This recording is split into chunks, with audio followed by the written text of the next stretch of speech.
Every fandom has that one fanfic. The fanfic that everybody knows whether they've read it or not. For My Little Pony, there's actually a fair few because holy that fan base takes fanfic to a whole new level. But any pony who's any pony in the My Little Pony fandom, even in passing, knows about the critically acclaimed fanfic Fallout Equestria. A fic so beloved and revered that a copy of it sits in the Library of Congress. I am not joking. First things first, while I have been in many fandoms over the years, I mean if you're one of my regular viewers, you know, some more or less famous or infamous than others, My Little Pony was never one of them. It's fine. Granted, I did have some friends that fell under the brony umbrella in some capacity, and so I was able to gain a lot of peripheral knowledge through them, kind of like a fandom-in-law situation. And because I was in a lot of fan spaces online adjacent to that fandom, like on Tumblr and DeviantArt and YouTube, fanfiction.net, etc., I was exposed to a lot of the My Little Pony lore and fanon and fanworks and discourse. When brony fever hit in the 2010s, it hit hard, and no matter where you were, what fandom you were in, you could not escape. So even just existing as like a satellite around that fandom, I was able to pick up the gist of who was who, the main ships, and then I've heard the Anthropology song enough times to recite most of it from memory. It is a very catchy song, to be fair. And a lot of people don't realize it's from a My Little Pony fan song. A lot of the history, the story, and some of the mythos still go over my head, but I do enjoy learning and hearing about it. But personally, I just never fell down that rabbit hole for some reason. I mean, granted, I never really was an anthropomorphic animal person. My head was always full of other brain rot. Anyways, I only mention this just in case there are errors in regards to specifics in the Fallout Equestria universe or the My Little Pony canon or lore in general, so if there are, then please correct me. Also, I'm sure much of what I'll be covering can be extrapolated upon even further, so if you are a Fallout Equestria aficionado or a My Little Pony brony hardcore fan, then feel free to share some trivia or fun facts or other details in the comments. So, what is Fallout Equestria? Fallout Equestria is a My Little Pony fanfic that takes place in a post-apocalyptic landscape based on the video game series Fallout. It falls under the Fusion Fic or Fusion AU alternate universe category, which means that the narrative takes place in a universe different from the source material's canon, the source material in this case being My Little Pony. A Fusion Fic differs from your standard crossover fic in that it merely takes pieces of one universe, so like the setting, the world building, or various other elements, and transplants them into another. So for Fallout Equestria, we've got Fallout's atmosphere and environment, which is incorporated into a My Little Pony-centric story, rather than having, say, the My Little Pony characters stumble across a portal and then cross over into the Fallout universe, and then all the Fallout characters and the My Little Pony characters become besties. TLDR, just think of this as like a Fallout-themed My Little Pony fanfic. It was written by the author, Kat, who initially distributed the fanfic through Google Docs and then published it on April 11th, 2011 to the My Little Pony fan site Equestria Daily, which was dedicated to all things fanworks for My Little Pony, like fanfiction and fan art. And by the time of its completion on December 25th, 2011, a marvelous Christmas present for all of its readers, it spanned a whopping 620,295 words across 45 chapters, a prologue, introduction, epilogue, and afterword. The summary reads, Fallout with ponies. Set in an alternate future, one pony must learn to survive in a blasted, poisoned land, and possibly, with the aid of friends made along the way, bring new light into the darkness of post-apocalyptic Equestria. After Fallout Equestria was completed on Equestria Daily, Kat cross-posted the fic on femfiction.net, or friendshipismagicfiction.net, which is a hub and archive dedicated solely to My Little Pony fanfiction, and this was from July 2013 until September 2013. Now, the story actually follows a cast of various My Little Pony OCs, with a canonical cast of characters from the Friendship is Magic show being focused more in the backstory and sprinkled sporadically throughout. The plot of this fanfic is as follows. 200 years ago, the magical land of Equestria went to war with the Zebra Empire over resources, so basically World War Pony, and the catastrophic nuclear conflict led to both of their continents getting decimated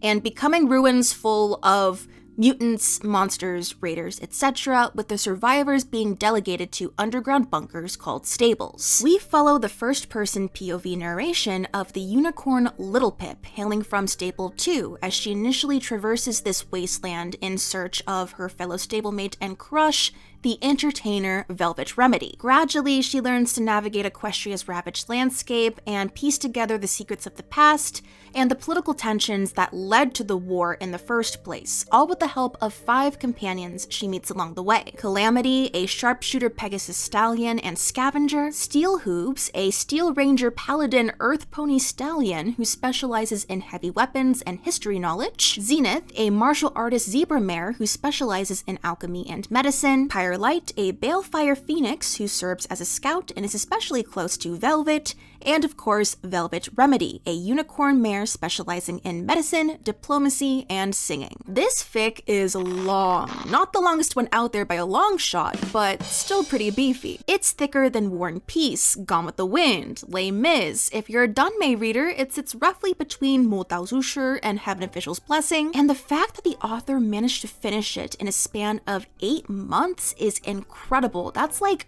almost a full-term pregnancy. Kat, the fic you brought lovingly into the world, is widely regarded as the golden child of My Little Pony fanfiction, so mad kudos to you. Kat stated that they wanted to marry their love of My Little Pony Friendship is Magic with Fallout and see if they could merge the two together and do it right. Kat revealed that the driving force behind writing Fallout Equestria was to share My Little Pony Friendship is Magic with their friends in the Fallout fan community. The fanfic became so widespread and well-known thanks to a number of different factors. For one, as stated before, it was published on the fan site Equestria Daily, which was freshly launched in January 2011 and was entirely dedicated to bringing attention to and highlighting My Little Pony fan projects. By the time June 2011 rolled around, Equestria Daily was getting 300,000 page views per day, and that shot up to 500,000 in December, all of which coming from fans with a voracious appetite for My Little Pony fan works. A year later, in July 2012,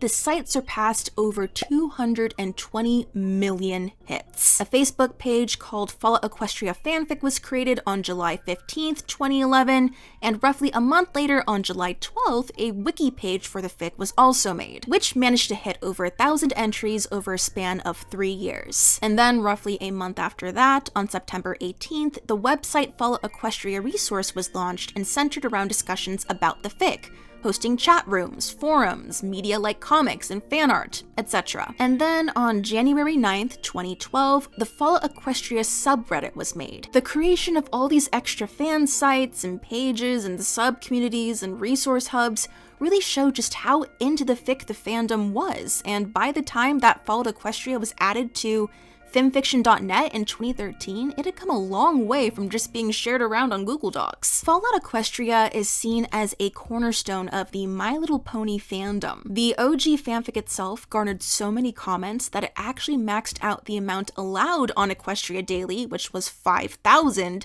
and the site admins had to come in and create a whole new page just to keep up. The fanfic is so popular that it created its very own sub-fandom within the My Little Pony fandom and has thousands and thousands and thousands of fanworks dedicated to it. There's over 24,000 pieces of art for it on DeviantArt alone, not to mention thousands more across other platforms. There were tons of fanfics written for this fanfic, creating a sort of recursive fanfic loop, fan translations in a variety of different languages. There's animations, a video game, a tabletop game, mods for Fallout, music, plushies, an unofficial ebook, an official radio play, multiple audio readings including an audiobook that was successfully crowdfunded and narrated by a professional voice actor, and yet another radio play style retelling set to release sometime this year. What I think is one of the most defining features about Fallout Equestria, though, is the book binding and printing community surrounding it. Now, My Little Pony fans are known for making their own killer merch, and turning this fanfic into a book-bound masterpiece was no exception. A physical copy of this fanfic is currently sitting in the Library of Congress, I kid you not. The official Fallout Equestria bookprint project, aka Absolutely Everything, began distributing physical copies shortly after the fanfic was finished and has had 4 print editions, each with a limited run and pre-order period. The first was released in 2012 and split into 5 volumes and featured chapter images, headers, and text copied word for word from the original Google Doc. Between 300 and 400 sets were sold, and the total page count of all 5 volumes was 2,062 pages. The second edition was released in February 2014, this time with only 2 volumes. The third edition was released in 2017 and was only a single volume printed with partially transparent pages with gold leaf edges, Bible style, fancy, and the 4th edition was released in 2019. There was also the Black Book edition made to truly capture the story in physical form, with only 399 being made. Due to their limited release and rarity, these books can sell for a very pretty penny online, with fans showing off their copies at conventions or other fan events. In addition to absolutely everything, there's other physical fanfic distributors, including Ministry of Image, which is based in Europe and also do print runs of Fallout Equestria and other My Little Pony fanfics. Speaking of, there are numerous spin-off works of Fallout Equestria, several of which have had their own print runs. Some also sit in the Library of Congress, and some have even been acknowledged by and approved of by the author, although not officially canonical. These well-known spin-offs are known as the Big Five. There's Fallout Equestria Pink Eyes by Mimezinga, Fallout Equestria Heroes by No One, Fallout Equestria Murky No. 7 by Fuzzy Vivi, and perhaps the most notable one, Fallout Equestria Project Horizons by Somber. Project Horizons was released in December 2011, even before Fallout Equestria itself was finished, and was completed in August 2015 at a whopping 1.7 million words. Yeah, about triple the original fanfic. It tells the story of Blackjack, the security mayor, who was swept into the wastelands following getting involved with a conspiracy that predated the Great War. This spin-off, in addition to having thousands of fanfics written for it, so fanfiction for a fanfic of a fanfic, actually is pretty polarizing and has a fair amount of drama surrounding it. Because of its massive popularity as the side story to read for Fallout Equestria, many readers and other authors felt that it was killing the fandom by sucking away attention from other side stories. Some criticized its writing and plot choices, stating that for a fic that popular, the writing didn't match up to the hype, and as it went on, the quality had a noticeable dip. It was referred to a lot as misery porn due to being a lot darker and edgier than the original Fallout Equestria. While Project Equestria did have mature themes, given, the whole post-apocalyptic war setting, it didn't veer into anything explicit, whereas Project Horizons did, which did turn some readers off from it. And then we get to the author himself, Somber, who was known for being defensive about his writing choices and dismissive of reader feedback, which I can understand on one hand. Like, if your fic is that popular and you have this constant barrage of fans berating you for your writing, it's not fun. But also constantly getting into virtual shouting matches with anyone who is disagreeing with you or is even just trying to respectfully offer some help or is obviously baiting or trolling you, it's not very mature, it's not a good look. It apparently got so bad that you couldn't even mention Project Horizons without grabbing some popcorn and waiting for either Somber himself to show up or for a cluster to erupt between his fans and Project Horizon haters. Somber also got into a bit of a kerfuffle with some other side story authors who were upset that their stories were not getting as much attention, and he said, and I quote, "If you want to be read, do better than me. It's not hard," which of course got construed as all of you are horrible at writing and suck. There were a lot of different factors at play, like the fact that Project Horizons was so long and was updating a lot made it go to the top of the page every time it updated, which of course contributed to its popularity because people were seeing it nonstop. And that of course led to people being annoyed that why am I seeing Project Horizon stuff so much? It's annoying. It just feels like a crappy situation for everybody. Like, on one hand, authors are salty because they feel like they're not getting validated for their hard work, and on the other hand, it's not really Somber's fault that his fic just keeps on getting pushed to the top because he wants to write, but could have handled it a lot more gracefully. But despite this criticism, it was insanely popular for a reason. A lot of people loved it and thought that the popularity was well deserved, and that it took everything compelling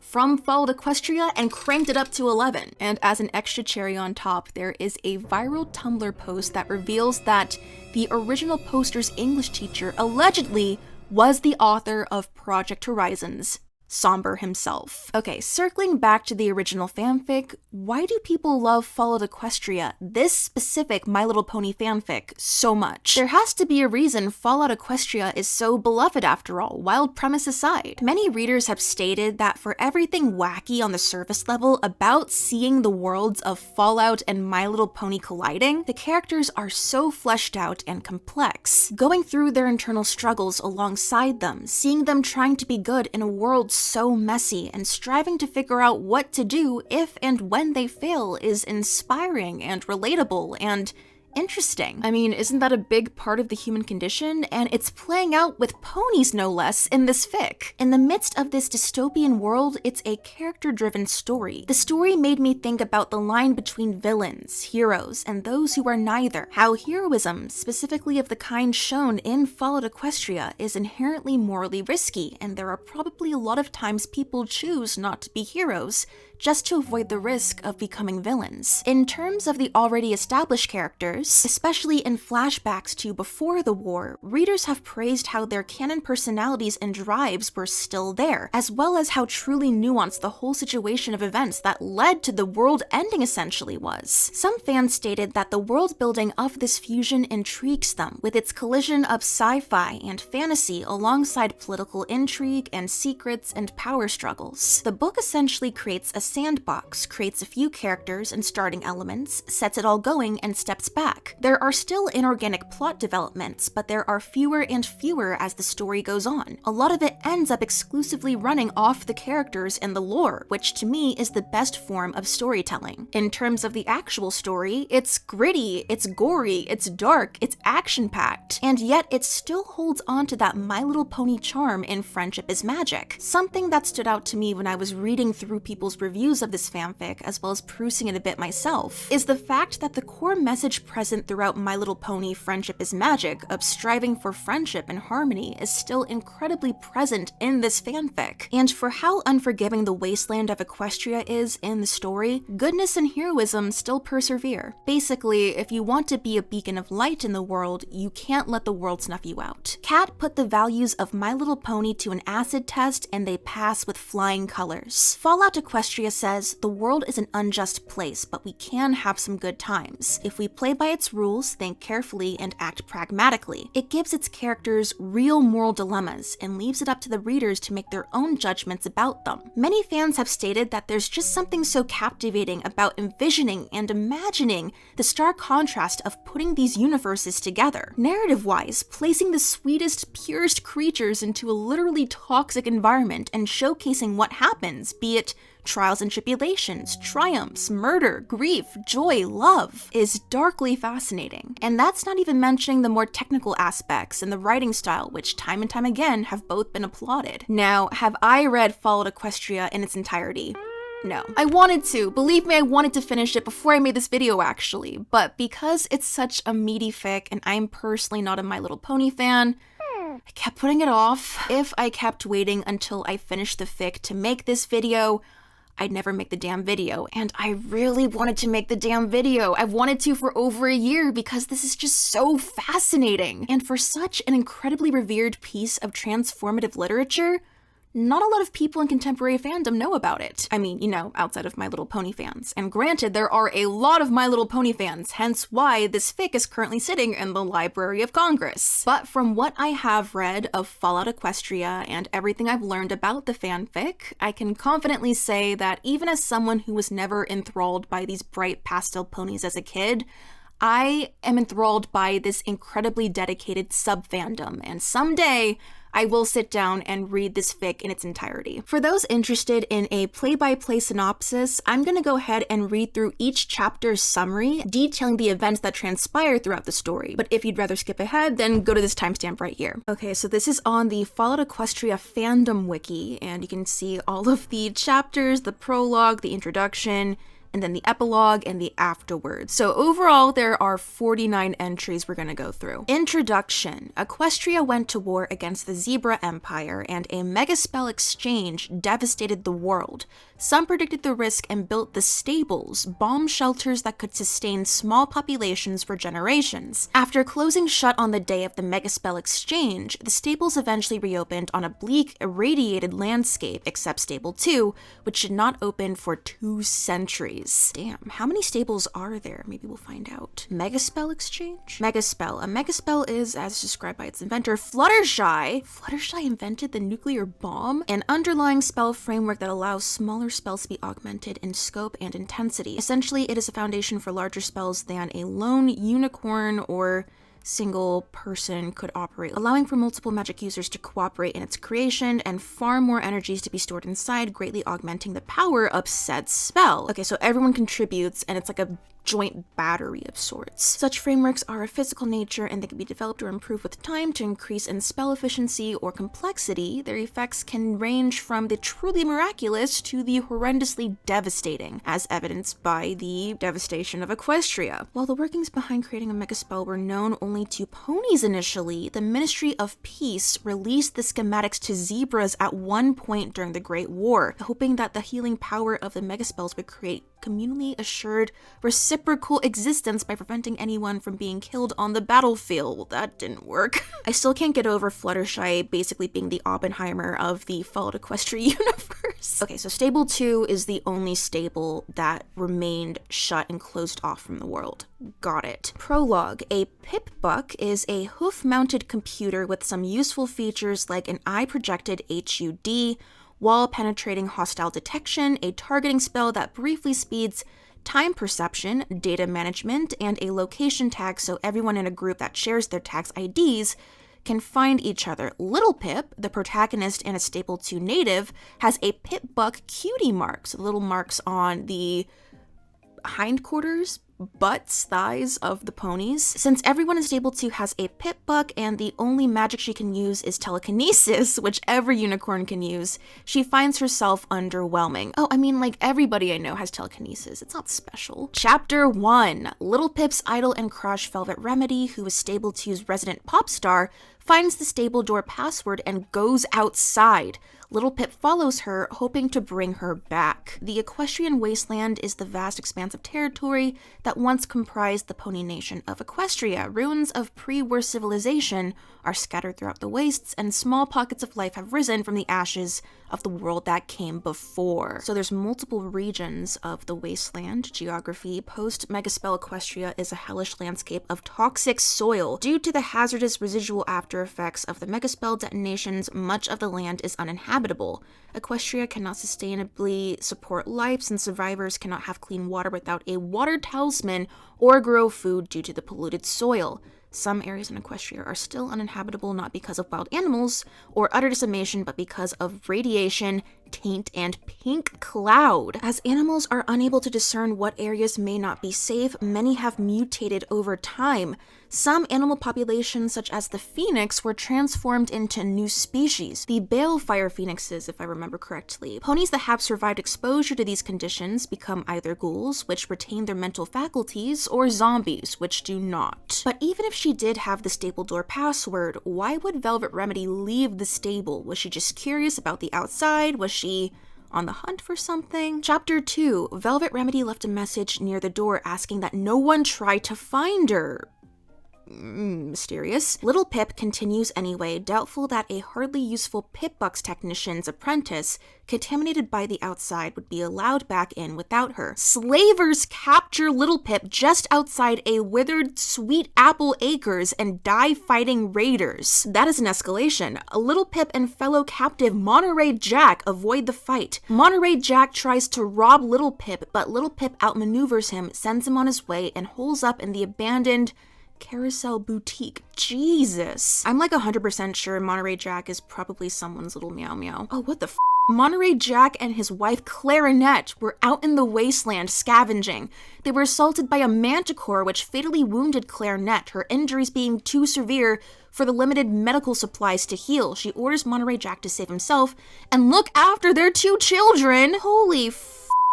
After being set free, he promptly attempts to use sawed-off shotgun to rob Little Pip, who convinces him with the help of a combat shotgun that doing so would not be in his best interests. Oh my god. He was executed? Okay, I'm going a little too far forward. I can't have spoilers yet. Little Pip meets a sprite bot, a little flying robot ball playing cheery broadcasted music. They're a common sight in the wasteland. Someone calling themselves Watcher has hacked into the sprite bots and can use them as cameras and phones, so like a watchtower situation. Nice. Watcher recommends that Little Pip get a good weapon, some armor, friends, and the wasteland survival guide. Watcher says the guide is in Ponyville's library. Little Pip goes to the library and finds that the raiders have made it their home, and they brutalize and... yeah, I have to censor that. Holy f***. She kills all the raiders and frees their surviving captives, including a wall-eyed Pegasus who's apparently a zombie, and she dons some of their armor while cleaning out the library. Little Pip raids an iron-shod firearms building and procures Little Macintosh, an excellent unique pistol that was a gift from Applejack. Watcher tells her she should find her virtue, the principle she'll stand by no matter what, and that there's a special set of virtues, loyalty, laughter, generosity, honesty, kindness, and magic, that she should keep an eye out for. A charismatic stallion overrides the sprite bot's music signal to deliver a speech about building a new Equestria. Little Pip tries to defend a caravan from a Pegasus who she thinks is a raider since he shot her, while he tries to defend the caravan from Little Pip, who he thinks is a raider since she's wearing raider armor. The misunderstanding ends when she shouts, "Shoot at me all you want, but if you attack that family, I will end you," and passes out from her wounds. Oh, are we gonna meet Calamity now? We are! The Pegasus Calamity apologizes to Little Pip when she regains consciousness. They're in New Appaloosa, a town built of train cars. One of the shops is a delivery service run by Ditsy Doo, the derpy captive Little Pip saved from raiders. Oh my god, a Pegasus ghoul. She was caught at the edge of a balefire bomb's blast when the war ended and became a ghoul. A skilled telekinetic offers to teach Little Pip to use her only magic well if she exterminates some monsters in Stable 24. Ooh, so there's at least 24 stables. Calamity joins her on the mission as a further apology. Stable 24 was subject to social tampering by Stable Tech. What the heck is Stable Tech? A technology mega corporation most famous for its life-preserving stable. They are also credited with designing and building the Pip-Buck. Oh, okay. The common computer terminal and likely any other technology that continues to function despite having been built before and exposed to the Mega Spell event. Its former headquarters is located in Philadelphia, but has been claimed by the Steel Rangers for their use instead. They emphasize Stallion's abilities with revised history and chauvinistic propaganda. Stable 24 became the incel stable? No! I did not think we'd be seeing... Oh my god, the pipeline is real, even in Fallout Equestria. Damn it. Everyone in the stable died from cat snakes with wasp-like ovipositors known as chimeras. Are we gonna get into oviposition here? This was not tagged with that! The first chimera was created by Conta after a magic accident in Stable 24 school. It's a hodgepodge assortment of various animals kept as pets in Stable 24, resulting in a vaguely feline reptile with oversized fangs and cat-like eyes with horizontal slits. The unique biology of the creature soon became apparent when it attacked the residents of Stable 24. The bite of a chimera is poisonous, much like a rad scorpion sting, and will begin to affect a victim fairly quickly. They are also fast breeding due to the number of young that can hatch from a single brood of eggs inside a victim. Yeah, we're getting into some alien territory here. Created when a unicorn filly's magic epiphany accidentally fused 3 nearby animals. That was Conta who did that. A monster lays eggs in Calamity, and Little Pip braves an atrium full of the monsters with a one-use personal invisibility device called a stealth buck. To retrieve a cure the stable ponies made in their last days. With Calamity saved, Little Pip leaves dynamite throughout the stable and sets one bundle off to collapse the structure. Thank god. Chapter 6, Little Pip plays a recording from Stable 24's Overstallion's office. It's Stable Tech Vice President Scootaloo who reveals that the stables have social experiments running in them in an effort to find a better form of society that can avoid pre-war Equestria's problems. New Appaloozians say the build a new Equestria stallion is Red Eye. A radio in New Appaloosa plays DJ Pawn 3 Radio, mainly music with occasional news segments. The latest one reporting Little Pip's killing the Ponyville Raiders and rescuing Ditzy. Little Pip learns that Appaloosa is a slaver town and it trades non-slave goods with New Appaloosa. Okay, so there's Appaloosa and New Appaloosa. Appaloosa is a slaver town and New Appaloosa isn't. And the radio stallion is Red Eye. Tachi Uchiha over here. Calamity gives her a party time mint AI to boost her intelligence when she tries to convince some trained ponies to attempt to rescue the slaves at Appaloosa. Is it kind of like the Squidge from Be More Chill? With the drug's help, the job is easy. While Calamity waits as a sniper for when things get hot, Lil Pip sneaks into Appaloosa and finds an Applejack statuette with Be Strong engraved on the base. When she picks it up, she feels stronger and more confident. She's discovered by some isolated slavers and kills them. Then she finds Velvet Remedy singing for a crowd of slavers. She found her crush idol, yay! The slavers catch on to Little Pip's presence and she loses them long enough to talk to Velvet in Velvet's room. Velvet is actually working for the slavers willingly, mainly medically helping the slaves as much as she can. Okay, Little Pip sells Velvet on the rescue attempt since there's backup and a train waiting to take everyone to safety. Velvet and Little Pip sneak to the slaves' holding cells and Little Pip starts to pick the locks. An alicorn walks up and tries to kill our hero, so Little Pip drops a boxcar on her. That's one way to do it. The slavers attack the fleeting train, so Calamity puts the freed slaves on the caboose and detaches it, leaving the slavers with the heroes and trained ponies. The slavers kill the trained ponies, but by this time they've pulled the train over a mountain pass and it's going downhill. After the heroes kill the slavers, Calamity takes Velvet down to safety and then catches Little Pip as the train careens off a turn in the train track. Little Pip convinces Watcher to send the New Appaloozians to help the slaves stuck on the caboose. New Appaloozians.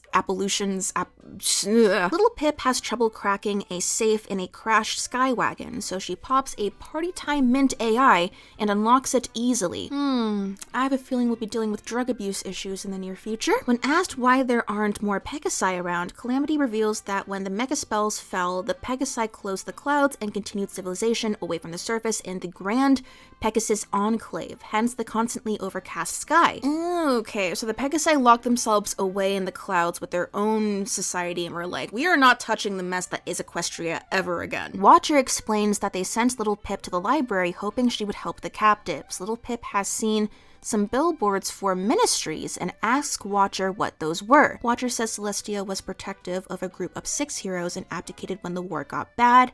Then Luna, who saw them as her saviors instead of her children, put them in charge of their own government divisions. So the ministries were government divisions that were headed by 6 heroes after Celestia, who was the princess of Equestria, abdicated. Okay, our heroes spend the night at a rock farm whose only occupant is a Pinkie Pie-obsessed cheery filly named Pinkie Belle. Turns out she accidentally led ponies running an unpaid protection racket to her family, and they were murdered slowly as an example to the area's rock farmers while she watched. Then she tried to be like Pinkie Pie, always happy, by imitating Pinkie's mannerisms, building a Pinkie Pie museum, changing her name from Silver Belle to Pinkie Belle, painting her coat pink, and sawing off her own horn. Yeah, we're on chapter 9, guys. Silver Belle had some fireworks ready for the museum collection complete party, an undetonated balefire bomb. Some New Appaloozians come over, Ditzy Doo takes Silver Belle with her, and the others take the balefire bomb. Our heroes are banned from New Appaloosa for making them enemies of Appaloosa. You know, the slaver town. Okay, New Appaloosa. The Griffin Godina Grimfeathers sends Little Pip and Calamity to steal Deadeye's ledger from a prison-turned-fort. Deadeye's is said to be working for a mysterious Mr. Topaz.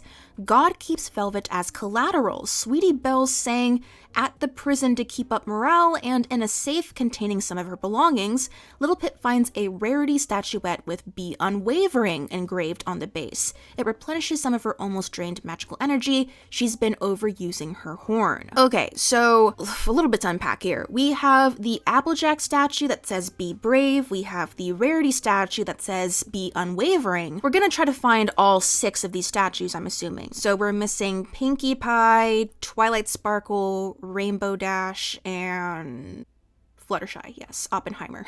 Our heroes reunite, God gets the ledger, and it turns out Deadeyes was running that protection racket on the rock farmers and ordered the murders. God wants him dead. God tries to hire Little Pip to assassinate Deadeyes. She's up for the job, though Velvet finds it distasteful. Little Pip plans to leave God in charge of the fort, hoping it will someday be a functioning town. When Little Pip returns to the fort, Deadeyes hires her to assassinate God. She sells him on a plan, have a Velvet Remedy concert during which she would shoot God and miss Deadeyes' head, putting a bullet in the table, leaving everyone to think the slavers tried to kill both of the local leaders. At the concert, Deadeyes tells Little Pip that the stage has explosives in it that one of his employees will trigger if Little Pip shoots anywhere else than where they agreed. Little Pip telekinetically pushes Velvet backstage and then kills Deadeyes and puts a bullet next to God. Slavers attack the fort early, our heroes investigate a vault and find Mr. Topaz, a dragon who set up Deadeyes' enterprise so he could feast on the thugs and then feast on the attacking slavers before his 100-year sleep. Little Pip and Calamity become dragon slayers. Little Pip uses a memory orb, which stores the recorded full sensory experiences of a donor to see Fluttershy telling her ministry they have a new project she thinks will end the war. Once someone touches a memory orb with their magic, it blocks out their own senses and bodily control, and they can't come out until it's over. Our heroes head to Manhattan, where Little Pip hopes to meet DJ Pawn 3 and get information from her before taking on Red Eye's Slaver Empire. They find the Sky Bandit, a pre-war Pegasus-pulled bus that, given the right component, could fly them around the wasteland. When asked what his cutie mark is, he's been wearing a battle saddle covering it. Calamity shows that he's been branded in the shape of Rainbow Dash's cutie mark over his own. It's what the Grand Pegasus Enclave does to those who abandon them to help the surface. 3 alicorns turn up and attack the heroes. That is dark, my dude. Okay. A pony in powered armor turns up and kills 2 of the alicorns with a machine gun that shoots grenades. Is this Steel Hoops? The 3rd gets a force field up in time and breaks the power armor. Little Pip pops a Party Time Mint AI, oh boy, here we go again, wraps her telekinesis around a memory orb, floats it surreptitiously up to the alicorn like it's a grenade. The alicorn directly picks it up with her telekinesis to toss the grenade away and is pulled into the memory. That is smart, and goes limp as her shield drops. 1 easily killed alicorn later, Little Pip talks to the powered armor pony, Steel Hooves. His armor is self-repairing, but its spell matrix crashed. Little Pip agrees to fix it, but she needs a tool she doesn't have. Steel Hoops says the tool she needs should be in the nearby stable 29. So at least 29 stables. They enter the stable and discover that it was run by one of the Crusader mainframes. The world's most powerful supercomputers, only 3 were ever made. It killed everyone in the stable since the water talisman was damaged, and its programming made it keep reducing the population to keep it within the amounts the deteriorating water supply could support. What is this, Trigun? They get some new music from Vinyl Scratch's apartment, and Little Pip cooks Party Time Mint AIs. Little Pip enters a memory orb showing Vinyl Scratch's view of Pinkie Pie's last party. Pinkie was a Party Time Mint AI addict, and Twilight Sparkle confronted her about it, saying that if she didn't get help, their friendship was over. Oh no.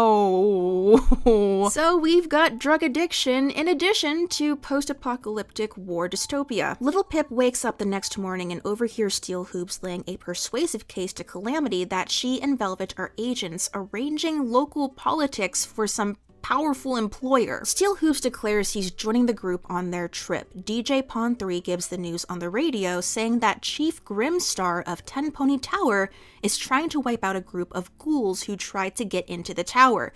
Despite Steel Hoop's talk with him, Calamity tells Little Pip he trusts her. Little Pip enters a memory orb in Steel Hoop's shack and sees Applejack announcing the completed Steel Ranger project from Applejack's boyfriend's eyes.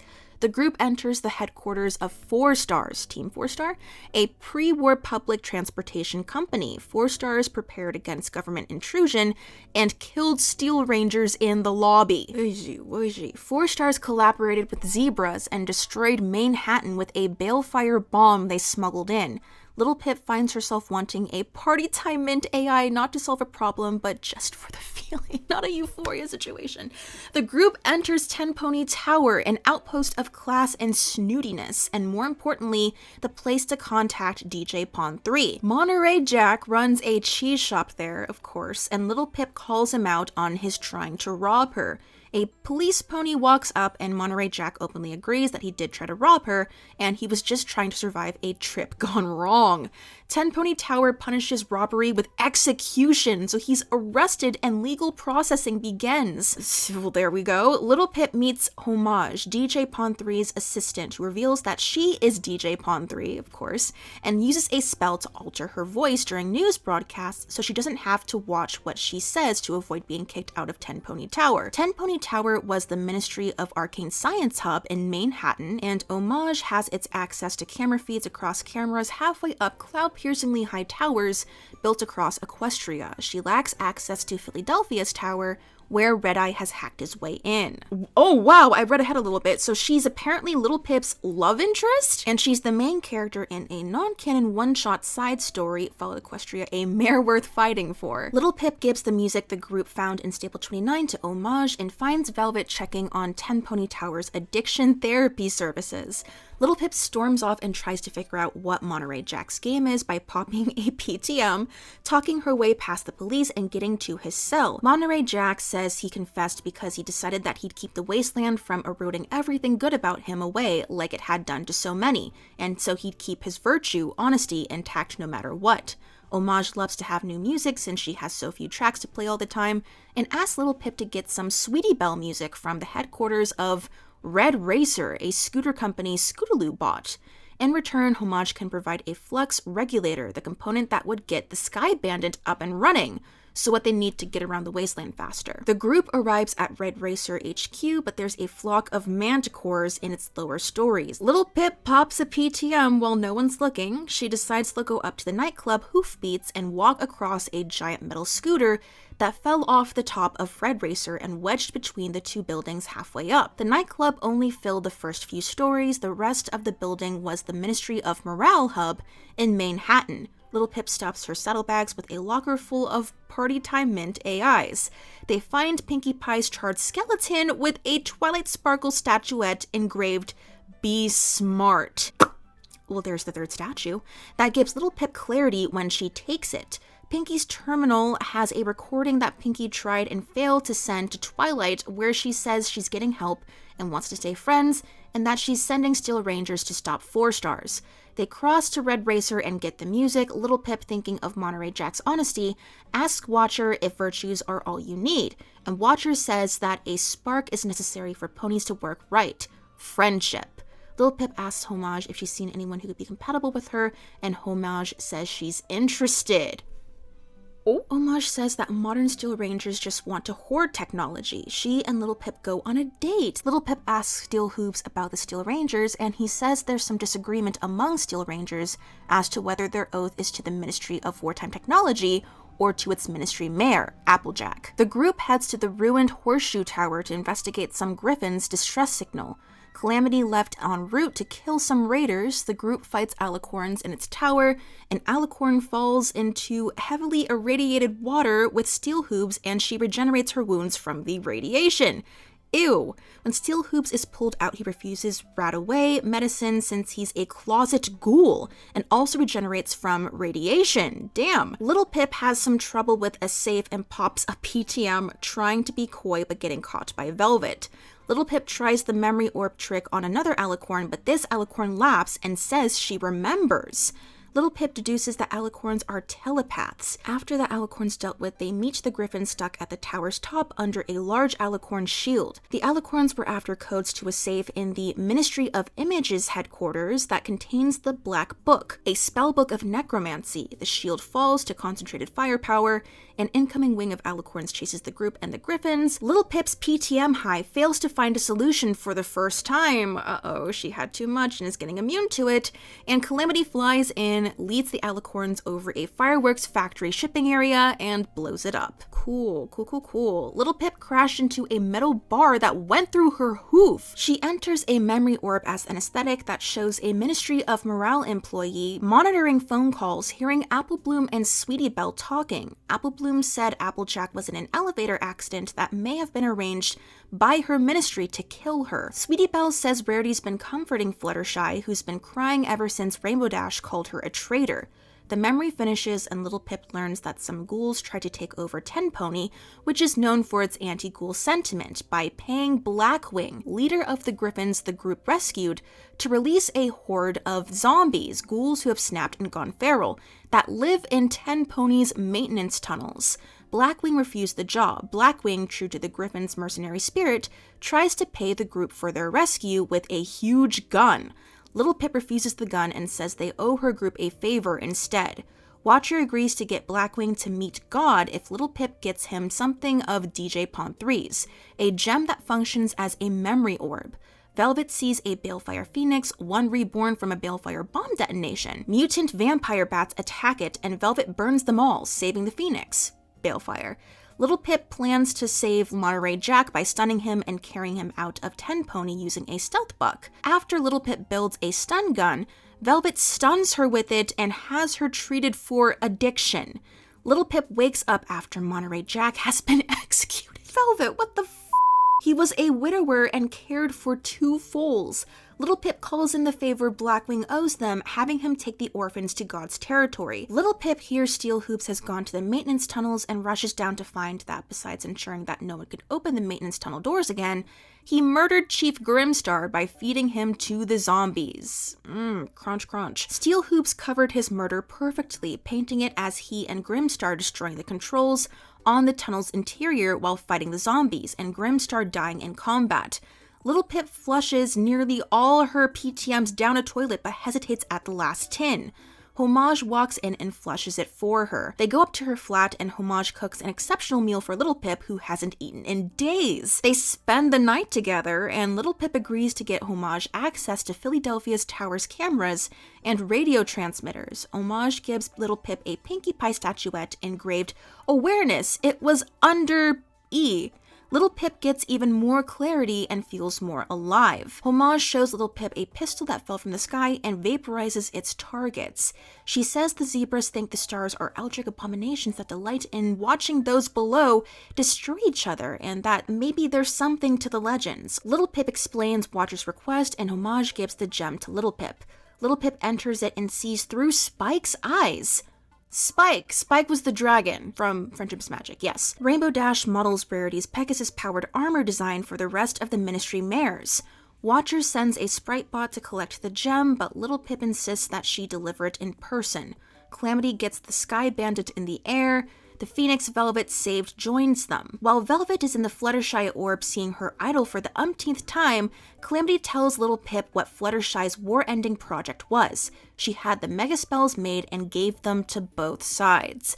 Watcher directs them to Dragon Mountain. When they arrive, he walks out. He's Spike. Wow, big Watcher reveal. Spike keeps Steel Rangers out of his cave, so Steel Hoop stays put while the rest come inside. Spike wanted the memory gem since it shows the last time the Ministry mares were all together. Aww.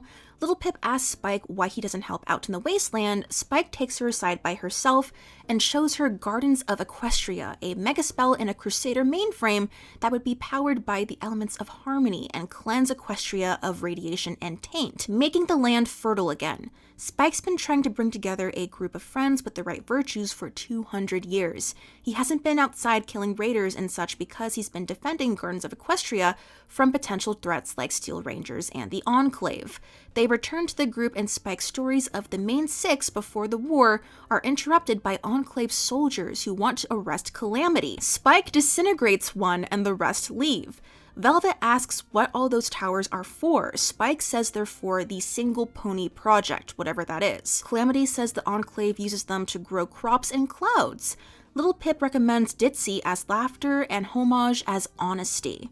Wonder which one Little Pip will be. Philadelphia was Equestria's industrial hub. To get there, the Sky Bandit will fly over Hellhound territory. Hellhound's tainted diamond dogs go through rock as if it's water and have claws so sharp they pierce through standard alicorn shields. Little Pip enters a memory orb from a power plant and sees Ministry of Wartime Technology higher-ups agreeing that it's time to arrange Applejack's retirement. Yikes! Steel Rangers meet the group in Philadelphia's suburbs. One Steel Ranger tells Steel Hoops that many Rangers would follow him in his devotion to Applejack over the Ministry. Little Pip asks Steel Hoops why he joined the group. He came to assess Stable 2's threat level and stayed to be good again.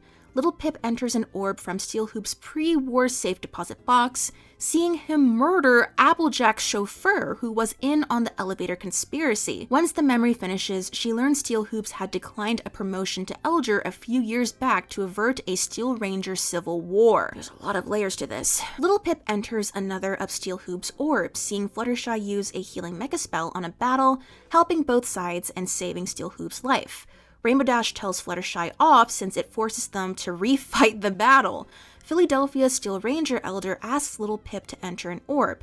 It shows Rarity trying to sell Applejack on a scheme to make indestructible Soul Jar armor. The is a Soul Jar? A Soul Jar is any object that has been infused with a portion of the soul of some intelligent being. The method for creating them is detailed in the Black Book. It's basically a Horcrux. Applejack vehemently objects and Rarity backs down. The Elder was using it in an argument with Steel Hoops, thinking it showed Applejack not caring about troops' lives. The Elder has a mission for Little Pip: destroy Red Eye's research on bypass spells, which let enchanted objects ignore a specific material, example bullets and Steel Ranger armor. Little Pip plans to enter Red Eye's domain alone, disguised as a slave. Steel Hoops and Calamity tell the story of Canterlot's Fall, the city filled with necromantic pink cloud that made objects fuse into each other. Celestia and Luna kept a shield around the city to contain the cloud and let people evacuate the surrounding area. And they died. Little Pip attaches a transmitter to her Pip Buck to call Calamity when she needs to leave. While she's after the bypass spell research, the rest of the group plans to get Homage her tower access. Okay, so a lot of the Steel Ranger thing was because Rarity suggested to make special armor for them, but the armor had to be infused with a soul of an intelligent creature, and Applejack was like, no, and they're like, oh, Applejack doesn't care about our lives, even though the armor we would use would be made from intelligent life. Okay. Pink Cloud. Pink Cloud is an entropic, necromantic, pink-hued gas that was originally released by bombs deployed by the Zebra Empire during the Great War to strike Canterlot and eliminate two princesses, Celestia and Luna. It has a deadly effect on living beings, seeping into flesh and lungs, rotting it and melting it, and potentially liquefying bodies into heaps of organic matter. Yum! Even slight exposure can lead to severe complications, including organ failure and the permanent fusing of skin to objects in close contact. Yucky, yucky, yucky, yucky. Little Pip joins Red Eye's slave force. Red Eye gives a speech in person. He's a stable dweller cyber pony. Little Pip finds some guards abusing some slave bullies, and she kills the guards. While fleeing through a Ministry of Morale fun farm mirror house, she sees a mirror reflecting a version of herself that's bloodied and in Raider armor. She gives up her escape when a bunch of foals in one of Red Eye's train the next generation of elite schools pull guns on her. Child soldiers! Fun! An alicorn floats an illusory grenade towards her that surrounds a memory orb, and Little Pip falls for her own trick. The memory orb is from Pinkie Pie, whose PTM-enhanced Pinkie Sense tells her that Little Pip is watching when she feels her hoof burning. Little Pip gets sent to the arena, where Zenith the Zebra is champion. There we go, there's our last companion. Alright. Little Pip knocks Zenith out by telekinetically choking her. She escapes the cage by surrounding it with radioactive goo to obscure the guard's aim. telekinetically picking the lock on top of the cage and levitating herself out. She brings Zenith and her transmitter is shot. Little Pip kills an alicorn who's filled with power from radiation. Red-Eye and Little Pip have a chat. Red-Eye wants Little Pip to kill the goddess, who telepathically controls the alicorns. He plans to ascend to godhood and control the sun, moon, and weather. Once he's a god, he wants Little Pip to benevolently rule his empire. If Little Pip doesn't kill the goddess, he says he'll kill her friends in the tower. The rest of the group in the Single Pony Project Tower contact Red-Eye. They've set up Homage's access, defeated his capturing force, and captured his right-hand griffin for bargaining. Red-Eye was talking about 10 Pony Tower, though. He has the Balefire bomb from New Appaloosa and isn't afraid to use it. Fucking hell, how do you get the Balefire bomb from New Appaloosa? Zenith joins the group. DJ Pawn 3 warns the group that there's trouble close to home. The group visits Philadelphia Steel Rangers headquarters again, formerly Stable Tech headquarters. Little Pip enters a memory orb, showing the princesses approving Stable designer Applebloom's design for Luna's Magic Academy. Steel Hoops and Zenith tell what happened at the academy. Some Zebra refugees tried to get care in the school, didn't respond to questions since they didn't know the language, and were almost exterminated when the matron panicked and briefly activated defenses. One Zebra with a stealth cloak and a pink cloud bomb killed everyone in the school. Oh, so everyone turned to pink goo then. After the massacre, Princess Celestia abdicated and the war really got serious, partly since most in the Zebra Empire thought Princess Luna was Nightmare Moon.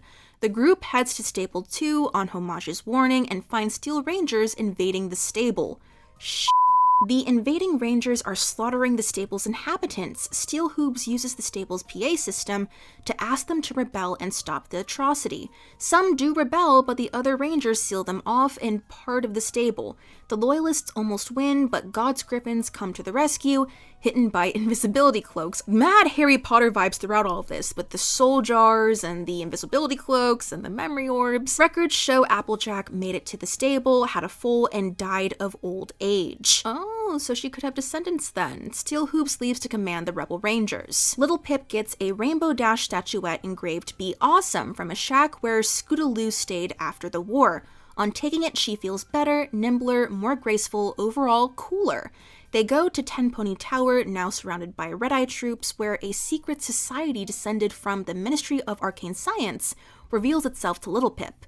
They run the place behind the scenes and have a mega spell chamber that needs direct sunlight on itself and a target area to bombard the target area with as many and as intense sunlight laser beams as they want. It can't be used since the sky is always overcast. The heroes travel to the goddess's headquarters, a Ministry of Arcane Science research facility in Hellhound territory. They learn that Twilight Sparkle wanted to build an army of alicorns to win the war, so she worked with her ministry to make a potion to transform ponies into alicorns. Trixie was the first test subject, but rather than taking a painstakingly measured dose, she fell into a vat when a mega spell hit the building. Afterwards, she started forcing the potion into other ponies and assimilating them, starting with Twilight Sparkle. Yeesh. Little Pip realizes that Red-Eye wants to use the alicorn potion to become a god. The goddess wants Little Pip to get her the Black Book. Zenith, being a zebra, is immune to her telepathy. Damn, poor Trixie. Alicorns have unicorn horns, Pegasus wings, and earth pony powers. They're sort of like the Avatar of My Little Pony, only there's multiples of them. Little Pip scans a map of the research facility into her Pip Buck. Calamity observes that the taint-filled valley might act as a massive telepathic amplifier for the goddess. Hellhounds ambush the alicorns by wonder-gluing magical energy mines to the underside of the landing pad. Velvet anesthetizes, I've never said that word before, a painfully dying alicorn. She uses a disintegration ward spell on the team, which saves Calamity when a hellhound shoots a hole through his wing. The group heads to a hellhound town with a pre-war hospital so they can get medical supplies and fly away. Tainted plants dump spores on Little Pip, transferring taint to her. The Enclave had visited the Hellhound town and they built a failed sonic remote control for hellhounds. I almost read that as they built a failed Sonic. While bagging a pile of loot in the hospital, Little Pip notices a PTM tin was in that pile and moves on without discarding it. They find the supplies they were after and heal Calamity's wing. Hospital records reveal that taint is the alicorn potion, administered at wrong doses or to the wrong species.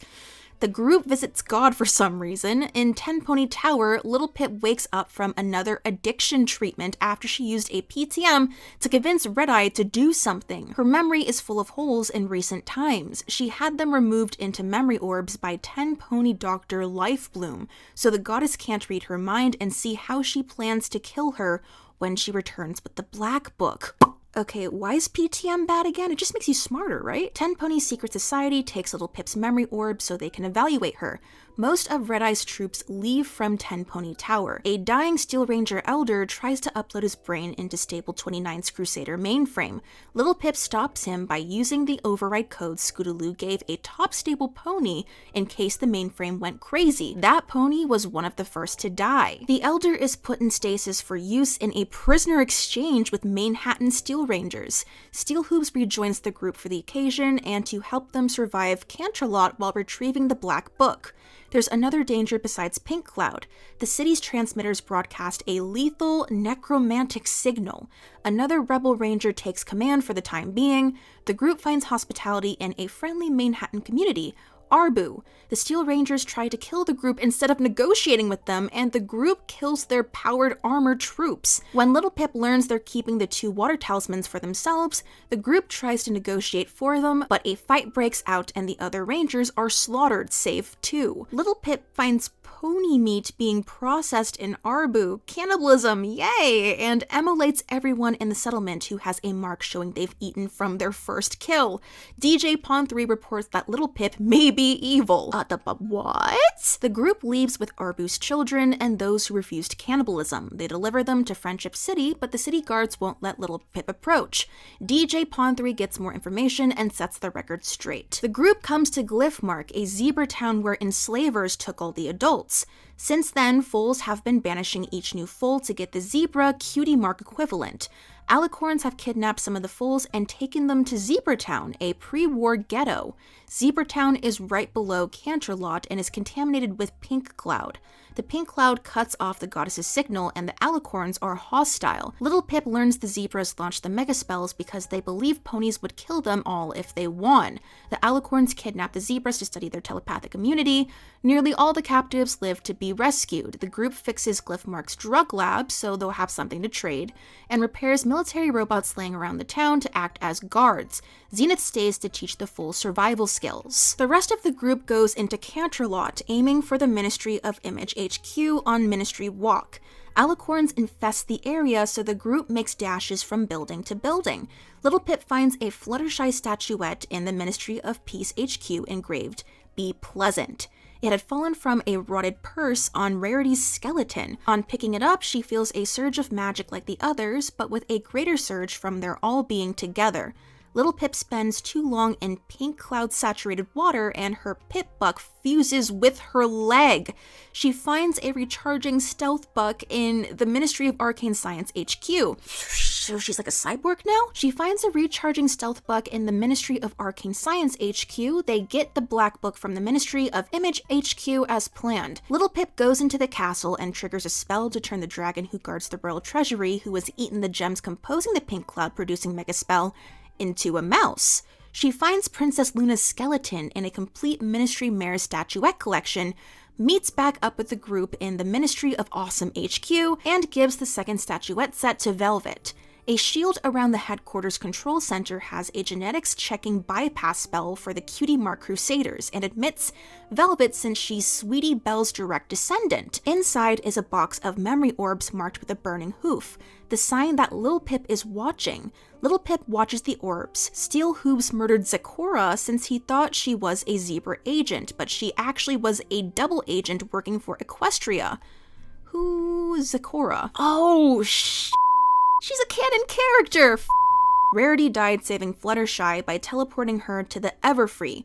Pinkie Pie walked into her office right after her last party and saw herself in a mirror from Rarity that showed the true nature of a soul. Pinkie and Little Pip have had a chat. Pinkie decided to get help, insisted that the world's bleakness will end in sunshine and rainbows as long as you're able to face the fire, and decided to shut down the Ministry of Morale as soon as she saved Manhattan.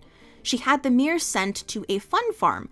The single pony project, designed by Stable Tech, was built to control the weather and change the seasons under one pony's control, letting Pegasi focus on the war effort.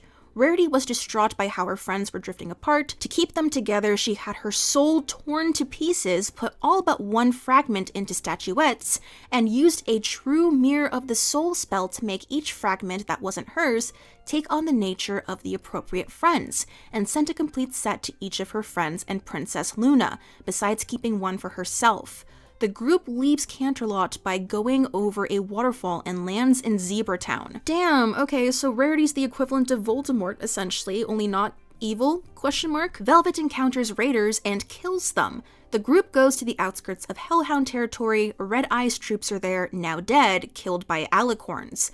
Little Pip goes alone to the goddess and stalls her. An alarm comes up on her Pip book. Run, Balefire bomb detonation in 43 minutes. Little Pip comprehends her own plan. She took an invisibility cloak from God's Griffins, used PTMs to convince Red Eye to use his Balefire bomb on the goddess, and had Zenith plant the Balefire bomb while cloaked. Little Pip leaves the Black Book to its doom. Grand Pegasus Enclave diplomats arrive, offering the goddess an alliance.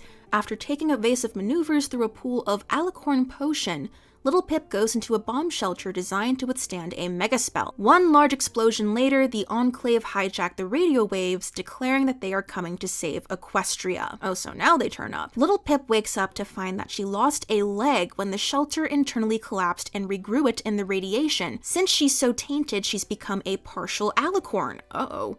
Twilight Sparkle, possessing an alicorn, saves Little Pip. Little Pip plays Pinkie's message to her. Twilight Sparkle fades away. Ditzy, powered up on radiation from the recent detonation, brings Little Pip back to her friends. A Hellhound kills still— What? What? Oh, damn, R.I.P. Steel Hoops. The Rebel Rangers, now calling themselves Applejack's Rangers, as Steel Hoops wished, hold a funeral. The group sees the Enclave destroy Canterlot in the distance. Velvet learns that Fluttershy gave mega spells to the zebras. This, along with her raider encounter, convinces her that people are, whether intentionally or not, on the whole bad. She refuses to accompany the group saving people since she thinks people aren't worth saving, and here we enter the Faith Crisis arc. Little Pip, Calamity, and Ditzy meet an old Dashite who shows them a recording from the Ministry of Awesome HQ. Rainbow Dash bringing the memory orbs for Little Pip after the war and rigging the place to set off alarms in every Ministry of Awesome hub if anyone went in there again, so that if Little Pip arrived, she'd know. That means that the Enclave thought surfacers were after Ministry of Awesome technology, specifically the Single Pony Project, their only source of food. Then they tried to set the goddess against Red Eye, who they blamed for the intrusion, but when Little Pip killed their diplomats, including a High Council member, it was war. The group gets captured by the Enclave and they swap cutie mark stories. Little Pip got hers when she found a lost colt. Calamity's youngest brother frees them. The Enclave, who aimed to end Red Eye's empire, attack New Appaloosa in retribution for giving him the Balefire bomb. The group arrives in time to intervene. Ditzy flies up, distracting the attackers, and then flies down at extreme speed.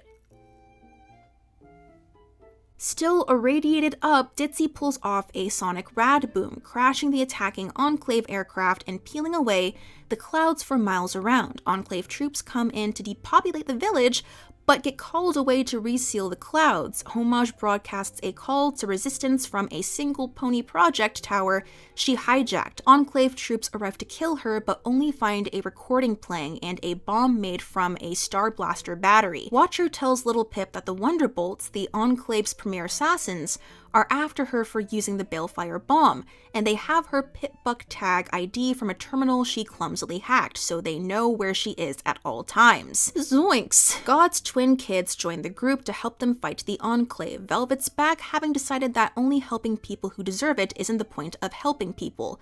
Little Pip realizes that Velvet is kindness and Calamity is loyalty. Calamity plans to use Life Bloom's memory magic to show his story to the Wonderbolts, hoping that they'll join him once they find the truth. The group gets the Enclave's invasion schedule from their temporary compost at the top of a skyscraper. God's son dies in the process. The group heads to the Everfree Forest, hoping the environment will nullify the Wonderbolt's flight advantage. The Wonderbolts finally get out of committee and come to kill Little Pip. Fluttershy is an Everfree tree transformed by killing Joke, a more malicious and mobile strain of Poison Joke. Velvet takes a wounded hellhound in as a patient. Okay. Little Pip lets drop that she asked Watcher to gather some particular people in his cave.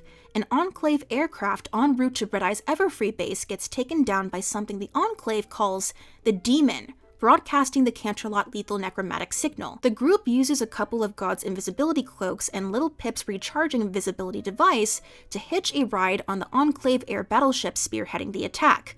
They go down into Red Eye's base, where Little Pip gets separated from the group and meets Red Eye.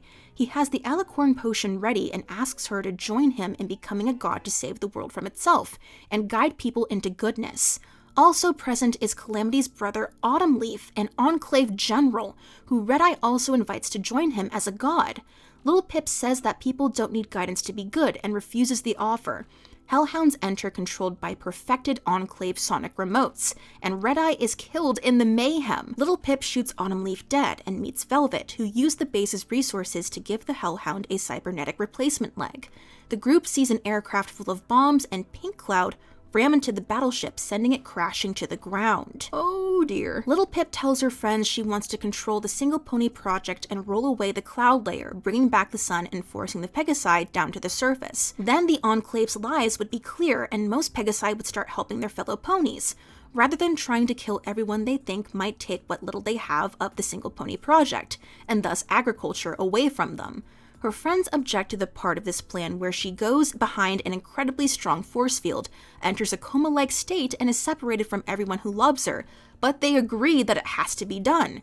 Alicorns come to Velvet since she relieved an alicorn's pain once and ask her to help them by making male alicorns so their species can survive. She agrees to do it eventually. Lionheart, a Canterlot ghoul who was in Luna's guard, joins the group. He's the demon who's been fighting the Enclave along with his buddy, the pink cloud-breathing, formerly draconic mouse. It comes full circle. The group goes to the nearest Applejack's Rangers base and brings some Rangers to Watcher. Lots of old friends are there, including Ditzy and God. God plans to build New Canterlot and bring Equestria under the rule of a republic once the war is over. Velvet wants to bring education and healthcare to the wasteland via alicorns. Little Pip tells everyone the plan. Some, including the Applejack's Rangers, will guard Gardens of Equestria. Some, including Spike, will make a surgical strike at the Single Pony Project. And some will arrange for 10 Pony Tower to use their mega spell on the armies approaching Philadelphia, preventing the Enclave from destroying Red Eye's industrial progress. Little Pip realizes that her cutie mark relates to Pip-Buck's tag feature, not her proficiency with computers. Her special talent is finding the right people. God's griffins clear the clouds over part of Manhattan. Ditzy soaks up radiation from Philadelphia's centuries-old Ground Zero, and Rad booms over the city, clearing the clouds. The megaspell is cast, and sunlight lasers destroy both sides' more devastating equipment, leaving them with just infantry. The force field around the Single Pony Project, which even the Enclave can't penetrate, was set to only allow Rainbow Dash and the Princess's Passage. Little Pip thinks that since she's mostly alicorn and has a perfect image of Dash's soul, she can get through. She can't. Remembering Pinky's requirement of facing the fire, Little Pip calls Spike over and asks him to burn her. He refuses. Little Pip reveals Twilight Sparkle's fate to him. He disintegrates her. She dies. Little Pip realizes that her virtue is sacrifice. The mirror reflecting her soul showed her the moment she was willing to give herself up for the caravan while fighting Raider Calamity.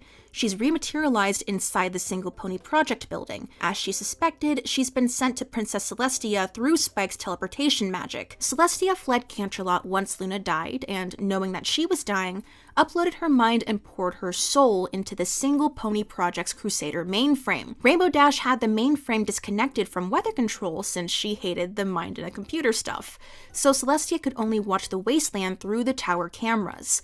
Little Pip sends a message to Spike telling him what's happened by the magic Celestia always used to send Spike letters, cast through the mainframe spell matrix. Little Pip uses the mind uploading scanner to record her memories of her story for distribution through the wasteland so people can know what side to join.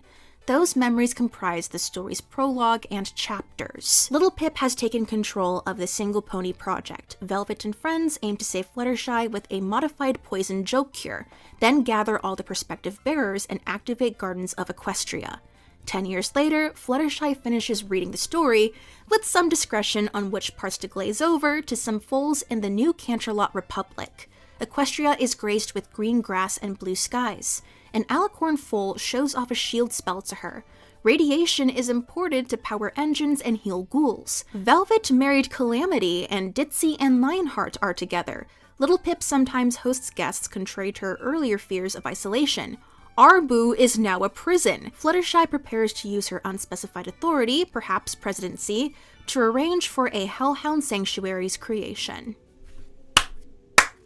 And that was a crash course on the critically acclaimed My Little Pony fanfic, Fall of Equestria. If you made it this far, thank you so much for sticking around. I appreciate it immensely. I hope you learned something new. What are your thoughts on this fic? Would you read it? Have you read it? If you would like to try and read it yourself, I left a link to it in the description. And again, if you know any more details or fun facts or trivia or lore about this fic or any of the spin-offs, then feel free to share in the comments. And please let me know about any other famous or infamous fics you'd like me to cover on the channel. Alright, thanks again everybody, every pony, and I will see you in my next video. Bye!